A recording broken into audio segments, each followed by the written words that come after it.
Last week, I made a video going through every single NHL team's best center and ranking them from worst to best. Well, today, we now move on to the defenseman. So make sure you guys watch till the end as we go through every single player here and ranking with a lot of detailed analysis and research, and hit that subscribe button if you're new for more hockey content just like this. Thankfully, the season is finally coming up here soon. Now for the criteria for today's video, I went through every single NHL team and picked who I thought was their best defenseman and then ranked them from 32 down to number 1. When it comes to the rankings, I only take into account the last 3 seasons of NHL hockey, putting heavy emphasis on this last season, 2025. So if a player had a big breakout year this last season, they'd probably be a little bit higher than they would be otherwise. Now, starting off the video today at number 32, let's start out in the D tier here, and in my opinion, the worst best defenseman in the NHL, and Alex Vlasic of the Chicago Blackhawks. Now, this really isn't a statement on Vlasic's play. I think he's a really solid defenseman, and I think will be a really solid number 3, number 4 defenseman long-term for Chicago. I just don't think at this stage he's a number 1 defenseman, and I think he's kind of been thrown to the wolves in that position because Chicago really doesn't have many other options. He got 30 points this last year, put up some pretty decent production numbers, and defensively has really great raw instincts, uses his body well. I just think as a number 1, he's just not quite that, unfortunately. But I think with a lot of the reinforcements Chicago has coming up with a prospect pool defensively, I think Vlasic will settle into a better role for him long term. Continuing on in the D tier, let's go on to another big-time rebuilding team in the West, in the San Jose Sharks, and go on to Dmitry Orlov, who I guess is San Jose's best defenseman. He had some rough moments in the playoffs, sure, but I still think he moves the puck pretty well, is a pretty efficient defenseman all around. And the last couple of years for Carolina, just being a solid middle pair defenseman. Nothing too fancy, but in San Jose, that makes you the best defenseman there. Dear God, they better hope Sam Dickinson hits. On to number 30, we go on to a team that just traded their number 1 defenseman and reloaded with another one in the pool in the New York Islanders, and this is where we're going to have Adam Pelech. Now, I wouldn't immediately say that Matthew Schaefer is the best defenseman on the Islanders, considering we haven't even seen him play a game yet, but I think Pelech would probably be the number 1 there. Romanov and Pulak, they're kind of in the same similar tier, but I think in Pelech's case, even though the health hasn't quite been there, when he is playing, he's still one of the best, most efficient defensive defensemen out there. It kind of goes under the radar because he's on the Islanders and the attention that hasn't really been there over the last couple of years because of their lackluster play, but Pelech's still a solid defenseman when healthy. The problem is he hasn't really been that lately. On to the last defenseman of the D tier here. This is where I'm going to have Chris Tanev as the Leafs' best defenseman. Now, to me, when it comes to the Leafs D-core, it's very even. You could have a Brandon Carlo, a Morgan Riley in this spot, even a Jake McCabe I could see the argument for. The top 4 is incredibly balanced, but there's not really a number 1 D there that really impresses me all that much. Tanev, though, is probably my favorite among the group with how consistent defensively he has been, especially what he was able to do for the Stars, changing that defense in a ton of really important ways. For the Leafs, I thought he had a really solid first season for them, and again, bringing that defensive consistency, physicality, and you always know what you're going to get, but he eats minutes for breakfast, lunch, and dinner, and a snack sometimes, and you just know what he's getting. He's reliable, but definitely not a number 1 defenseman to me in any way, really. Now, moving on to the C tier here, let's go on to the Philadelphia Flyers and their number 1 D in Travis Sanheim. Now, even though I still think Sanheim has hands of stone, he's still a pretty interesting defenseman because I think the offense is maybe a little bit better than some people expect, but I do think the physicality and the way he uses his body is still the most important thing about him. I mean, there was a reason he played 3 Four Nations games, even if, he wasn't the greatest in those games. He's a stalwart back there for Philly, and I think especially these last couple of seasons, he's really been able to rebound his play, become a lot more reliable, and that has been huge for Philly's D-core because without Sanheim, it would be looking bafflingly bad. On to number 27, let's go into a player that has really been able to rise his stock over the last year, and that is Jackson Lacombe of the Anaheim Ducks. This is a player that if this was made a year ago and somehow he was Anaheim's best defenseman, he'd probably be last place on the list. But this last season, what we saw him really be able to show, especially in the second half, was simply sensational. I mean, 43 points, 14 goals in 75 games. He was easily Anaheim's best defenseman, I thought, last year with the transition ability, how good he was able to get out of his zone quickly, the skating ability, the confidence. It was all kind of coming together right at the right moment. And I do believe that Lacombe will be higher when it's all said and done after next year if he continues this type of play, but only having 1 season with that type of trajectory does put him lower than he otherwise would be. On to another Pacific Division D here, and let's go on to Drew Doughty, somebody that has been up and down for me in terms of the defensive game, but I still think Doughty is an absolute character. The offense can still be there at times, and when healthy, he can still be a really solid power play defenseman. You see, for the last 3 seasons, back-to-back 50-plus point years. This last season, though, the injuries kind of came up to him, and when he did play, I wasn't really all that impressed, especially in the defensive side of things, but I think Doughty is still somebody that leads by example in a lot of ways, and even though I think at this age right now, he's maybe not as good as he once was, he's still perfectly serviceable. Now we go into another older, more offensive defenseman here, though very much more offensive, in Erik Karlsson of the Pittsburgh Penguins. And Karlsson is a strange one because we're still factoring in with the 3-year time span here, the 101-point season that he had with San Jose to end off his stint there. He goes to Pittsburgh, and I think he's been largely solid. Offensively, he is just so good at creating chances and creating opportunities. Outside of that, though, there's not a ton to love. The defensive game is a issue, and at times the skating speed can be a bit of a confusing trait, but I still think Karlsson has a lot that is good. You just kind of have to shelter him a bit. Now, we jump up a bit in terms of the play here. Next up, we go on to Dougie Hamilton of the New Jersey Devils. And I think Dougie would be a decent bit higher if it just weren't for the health issues he continues to have. It was a shame because when he played 82 games 2 years ago, he got 74 points, 22 goals, but only played 20 games last year, only played 64 games this year. It's a shame because when Hamilton is at his best, when he is fully healthy, he can be still a undeniable offensive D. He uses that body so well to just create pressure and cook in the offensive zone as much as he likes. He's just such an underrated one and has been for his career, but I just think the injuries continue to kind of limit his potential. Now on to the last defenseman here in this C tier. Let's go on to the St. Louis Blues number 1 in Colton Parayko. Now pretty much the opposite in terms of the play style when it comes to both of them, but I think Parayko is somebody that still is able to be consistent, and especially this last season I thought was extremely underrated for St. Louis. Only playing 64 games but got 16 goals, 36 points. Out of nowhere was really able to step up that production for the Blues while maintaining that strangling defensive game that he has, and I think it's been getting better and better over these last couple of seasons. It's actually interesting because I think Parayko in his mid-20s was really looking solid, had a couple of years there where it wasn't all coming together, but I think recently he's been able to get back to form and be a pretty solid number 1 for St. Louis, even if he's not the most ideal one. Stepping up into the B tier, let's go into number 22, and this is where I have Vince Dunn of the Seattle Kraken. Now, you could go Montour, but I think Dunn is somebody that I just prefer in terms of the play style and the actual play on the ice. He's somebody that points-wise hasn't been able to get up to amazing lengths, mostly again because of the health issues, playing 59 games last year, 62 games this season, but goal-scoring-wise has always been consistent over the past 3 seasons, back-to-back-to-back 10-plus goal years. In transition, he's always effective, he's always quick with his decision-making. I think offensively, even though he's not the biggest guy in the world, he just always seems to go under the radar and get the job done. In Seattle, that's kind of their brand, but I think in Dunn's case, he's one of the ones I would say in Seattle that's the most victimized by just how balanced that team is, because I think with more weapons, Dunn's numbers could look a lot better. Just outside the top 20, let's go on to the Utah Mammoth and their number 1 D in Mikhail Sergachev, and he's another one that's also been unfortunate because of the missed games, especially in 2024, but we saw him rebound with the Utah Hockey Club this last year, and now with the Mammoth going long term, he's looking to be the number 1 guy there.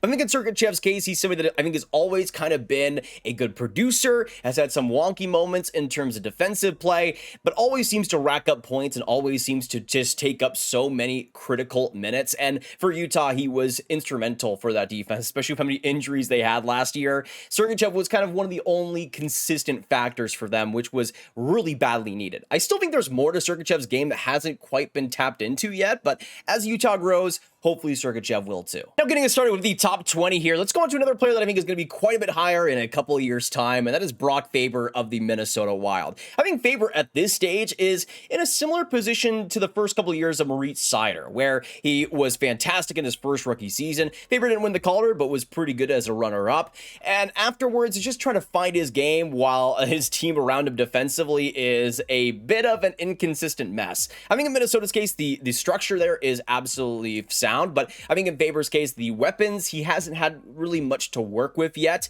but in his case, still, how much he's able to move well, how quickly he's able to make his sharp decisions, and how well he's able to get out of the defensive zone. He's just such an efficient defenseman, and that's what I think is the greatest thing about him. We'll see if that offense can get back to maybe the rookie season levels, but I think for Minnesota, he is still one of the most effective and important pieces on that team. On to number 19, we go on to another incredibly smart defenseman here in Mackenzie Weegar of the Calgary Flames. Now, I saw a list recently that had Rasmus Andersson as the Flames' best defenseman. I don't know why we're allowed to lie nowadays, blatantly, but Weegar absolutely is the number one. We'll see if Zane Parekh can eventually overtake him, but I just love the game that Weegar plays. It's so calculated, so well positioned. Even though he is a smaller defenseman, he accounts for that pretty effortlessly. Kind of like a Gustav Forsling, who is now in Florida and has kind of overtaken that role. He just is so smart and knows exactly what to do all over the ice. And after that, too, he got a pretty good offensive season last year, especially 20 goals, 52 points, 47 points this last year, on top of just bringing a really consistent, really effective defensive game. He puts up pretty underrated numbers, especially for a team like Calgary that doesn't put up many goals. On to number 18, and we go into the Washington Capitals' best defenseman. I went back and forth between John Carlson and Jacob Chychrun, but I am still going to go for John Carlson, mostly because as much as Chychrun was able to bounce back in a massive way this last year, I think Carlson was also able to do the same defensively, while still bringing some great offense instincts that he's always had. And you see over the last couple of seasons, back-to-back 50-plus point years,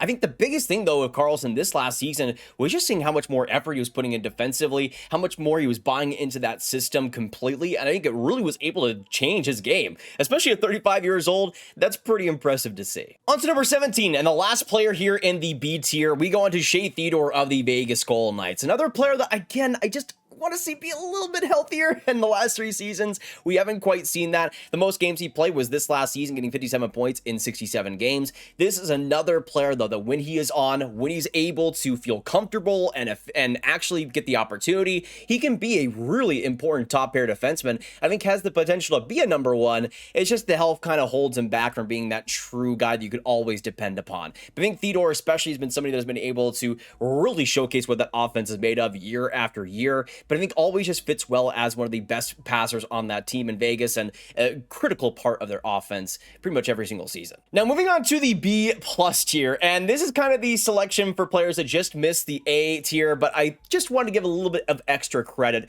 We start out with Lane Hutson of the Montreal Canadiens, smack dab in the middle, and hey, after 1 season, I think that's pretty impressive. As we see Lane Hutson get a little bit better defensively and maybe impose his role even more, I could eventually see Hutson cracking the top 10, but for right now, it was a brilliant rookie season and better than I think most of us were even expecting from him. 66 points, 60 assists in 82 games, one of the best rookie seasons we've seen in NHL history among defensemen. He was just that good, and not even just with the points, how good he was in the power play, how good his creativity and vision is, how much he's able to do anything out there as a D-man. It's just so much fun to watch at the end of the day. But on top of that, how efficient he was with his passing game, how good he was to getting passes and chances to the slot. He was just an exceptional defenseman and far ahead in terms of the brain and the calculations than most out there, which is a big reason why he's seen so much success. Now on to a much different defenseman here in terms of the opportunity and what he's been given. We go on to Moritz Seider of the Detroit Red Wings. Somebody I think has kind of been up and down when it comes to the stock surrounding him, but I think has always just been a defenseman that has been thrown to the wolves year after year, but is starting to find himself more and more with each season. Even though he was fantastic in his rookie year, getting 50 points and being more of an offensive D, I think we've seen Seider kind of rein back a little bit, having to play with guys like Ben Sherratt over the years. I think has limited his game, but I think he's done the best he could with it. He is just so smart defensively. His positioning is superb. The way he skates, the way he handles the puck, he's just such an efficient defenseman back there with his size, with that body, and just how he uses that on top of the skill. Even though I want to see more offense out of him, I think that defensive game has been so good and so consistent that it almost doesn't matter. Now on to another young defenseman here. We go on to 14 and go on to Jake Sanderson of the Ottawa Senators, who has really been able to grow himself, especially since his draft year in 2020. But even in the NHL, these past 3 seasons, we've seen him grow every single season and become a lot more efficient, and especially in the offensive game this last season, take a pretty major step, getting to 57 points in 80 games, and with that defensive game growing even more, becoming even more apparent, Sanderson is becoming one of the better two-way D in the NHL. I still think most of the value from Sanderson is going to be coming from his defensive game and the smart positioning and decision-making long-term, but if he's a 65-point defenseman while putting up some of the best defensive numbers out there, you'll take that if you're Ottawa. A fantastic young D. On to 13, and we go on to a player that just continues to go under the radar, but always seems to win every single minute he's out there, and that is Gustav Forsling of the Florida Panthers. The Panthers are back-to-back Stanley Cup champions, and Forsling is a massive, massive part of it. He's somebody that has just really been able to just explode his game over the last few years. Not even just in terms of the offense, putting up some pretty decent totals the last 3 seasons, but the defensive game, and almost seemingly winning every single minute he's out there, not just with sheer physicality or anything, but with just how smart he is. Easily one of the best decision makers out there with how he uses the puck and how he is without it. He is just such a calculated defenseman, and that's why he's so hard to beat. He's not going to overwhelm you with his size at 6 foot, 198 pounds, but it's the way he uses his body, uses his stick, uses his brain in conjunction. It's all just so effortless, and in the playoffs, he just always goes under the radar, which especially for your defenseman is exactly what you want at the end of the day. I don't think I can justify him putting him much higher just because the offense is a little bit limited, but with what Forsling is best at, he's among the best out there for it, and especially in the playoffs, always elevates his game.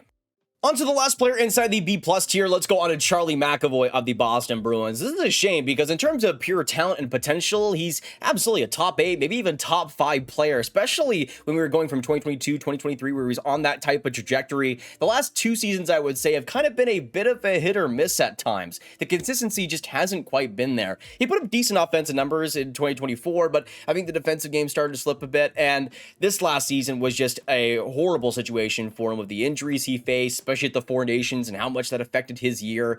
It just wasn't really meant to be from him. And of course, the Bruins don't have a lot of great options around him defensively, but I really want to see a rebound season out of him this next year because the talent is absolutely there. He should not be 12th when it comes to that, but just the injuries and the lack of consistency have put him down this far. Now let's move on to the A tier here, and this is where things get incredibly close in the rankings. I would say the top 11, there's so many different ways you could switch this spot up, but at number 11, let's start out with Roman Josi of the Nashville Predators. Somebody that, again, I went back and forth on, but he's a player that also has kind of been victimized by Nashville's weird inconsistencies lately, especially this last season, and the health, of course, this last year wasn't really helping him by any means. It's a shame because we're a year removed from getting 85 points, 23 goals, being a massive part of that surprising Nashville team, but this last year, it was just kind of a mess. I mean, Nashville's defense outside of Josi was just pure atrocities after atrocities, and Josi didn't have much to work with. It's a shame, though, because he's still at a premier offensive level, still so good in transition, still so good with what he does best,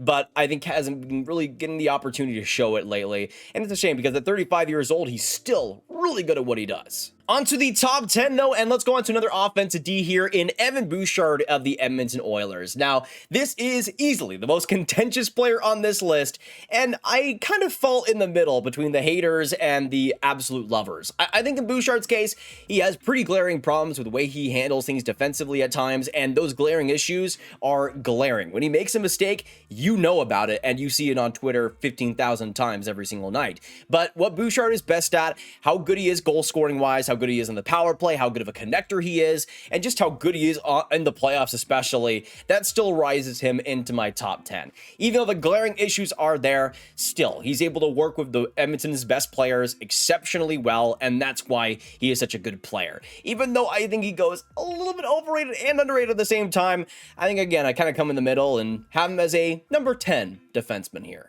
On to number 9, we go on to a defenseman that's kind of re-energized his career a little bit over the last couple of years, and that is Victor Hedman of the Tampa Bay Lightning. Now, I was slightly concerned with Hedman dating back to 2023. You saw only 49 points in 76 games, and defensively, I thought he was taking some massive steps back. But the next couple of seasons, he's looked a lot better. 76 points in 78 games last year, and 66 points in 79 games this season. The goal scoring has gone back to a great level, and even though the defensive game, I think, is just average at this point, how much he's able to dominate offensively still and connect with his teammates, and how good of a leader he is in those critical moments, Hedman is still among the best out there. On to number 8, and a player that really was able to make a name for himself, I think, completely at the Four Nations, but has just been doing what he's been doing best for such a long time, and that is Jacob Slavin of the Carolina Hurricanes. Easily one of the most efficient defensemen out there, and I think for Carolina, even though you're never going to get the bombastic point totals or anything, you never really need that from Slavin. He's always going to pitch in a couple of times here and there, but what he is so good at is denying entries, denying really any pressure whatsoever. He is just such a good player at denying everything possible, and yes, he makes a rare occasional mistake here and there, but it doesn't add up to much because of the body of work and just how many minutes he plays effortlessly. Now on to number 7, the last defenseman here in the A tier, and I go on to Josh Morrissey of the Winnipeg Jets at this spot. Somebody that specifically over the last 3 seasons has been able to transform his game and really what he's made of. He was already starting to look a little bit better in 2022, 12 goals, 37 points in 79 games. But these last 3 seasons is where the production has really risen. He went from 37 points to 76 points in 78 games, then 69 points and 62 points. And even though we've seen the production slip off a little bit, I still think Morrissey is one of the best creators out there. He's somebody that just is able to impose his will so cleanly on the ice, and especially for a team like Winnipeg and the solid defensive base they have around him, Morrissey kind of has the ability and the freedom to do the skill and to have the skill and to have the offensive game that he has. And I think that's kind of given Morrissey a different element that he didn't quite have before. Now, onto the S tier here, we start out with my boy Miro Heiskanen of the Dallas Stars. It's a shame that the health wasn't quite there this last season, only playing 50 games, but another player just like Jacob Slavin that might not have the unbelievable point totals besides in 2023 where he got 73 points in 79 games. What Heiskanen is so good at is just absolutely carrying that Stars defense in so many ways. When it comes to the transition game, the defensive ability, how good he is in blocking shots and blocking opportunities, he is just such a perfect player for what Dallas has needed. On that defense, you're going to have a player more offensive like a Thomas Harley for sure, and Esa Lindell also brings a really great foundational defensive base, but I think Heiskanen is the best at putting everything together and making it look so easy. And again, even though he hasn't had the unbelievable point totals besides 2023, I think he deserves to, because so many of his opportunities don't quite get credit as much as they should. Even though it might be high for some people considering the point totals aren't amazing or anything, for what defensemen need to do, Heiskanen is so good at all of it, on top of the great skating, great decision making. He's just what I love in this generation of defensemen and how clean and effortless his game is.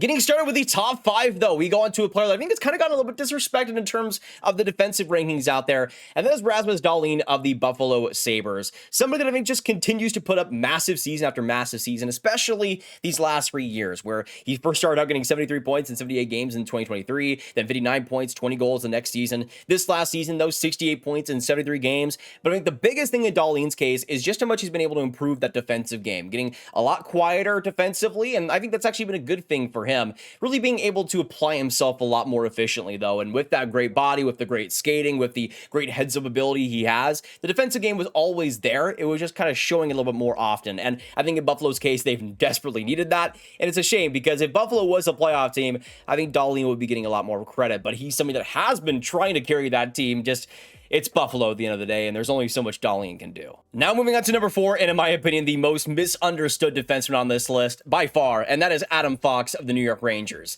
Yes, he didn't have a great Four Nations tournament.